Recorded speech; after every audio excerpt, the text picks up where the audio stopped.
জি আলহামদুলিল্লাহ, আমরা ইতিপূর্বে নদীর অনেক মাঝামাঝি জায়গায় ছিলাম। তখন আমরা অনেক কাছাকাছি চলে আসছি। আমরা দেখতেই পাচ্ছি যে এখানে অনেক নৌকা আসছে, হ্যাঁ, সাহায্য সহযোগিতা করার জন্য। তারপরে এই তো এখানে অনেক বাঁধ ভেঙে গিয়েছে, এখানে অনেক এই জায়গাগুলোতে অনেক বাড়িঘর ছিল, সে বাড়িঘর অনেক ভেঙে নদীর ভিতরে চলে আসছে। এখানে যদি আপনাদেরকে একটু ভালো করে লক্ষ্য করতে বলি তাহলে দেখবেন ওখানে ওই তো দেখা যাচ্ছে ওই তো গাছের রুম ওই জায়গায়। তো সেই জায়গাটা অনেক জায়গা থেকে ভেসে ভেসে আসছে, তো তারা উঠিয়ে নিয়েছে। দেখা যাচ্ছে বাঁধ ভেঙে গিয়ে অনেক বাড়ি ঘর, অনেক গাছপালা, বাসিন্দ নদীর ভিতরের দিক চলে আসছে। আমরা অবশ্য এখানে যেমন চরটা দেখতে পাচ্ছি, আমরা এই জায়গায় অবস্থান করব।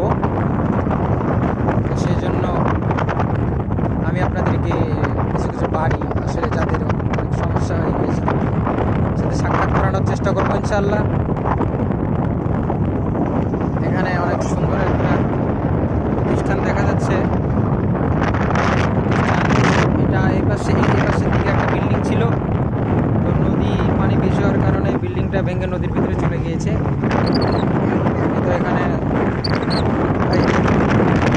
নিয়ে আসছে। আপনারা সাথেই থাকবেন,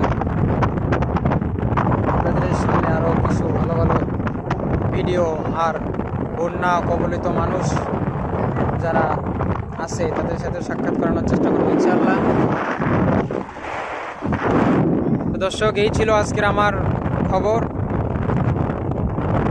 আপনারা আরও এই পানি বেশি হয় বন্যা কবলিত মানুষদের দেখার জন্য এবং ভিডিও পাওয়ার জন্য সাথেই থাকবেন এবং চ্যানেলটাকে সাবস্ক্রাইব আর পেজটাকে ফলো দিবেন।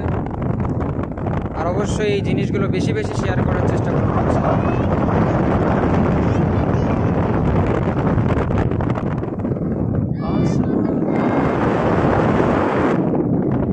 মনে পড়ে যায় একটা গজলের কথা,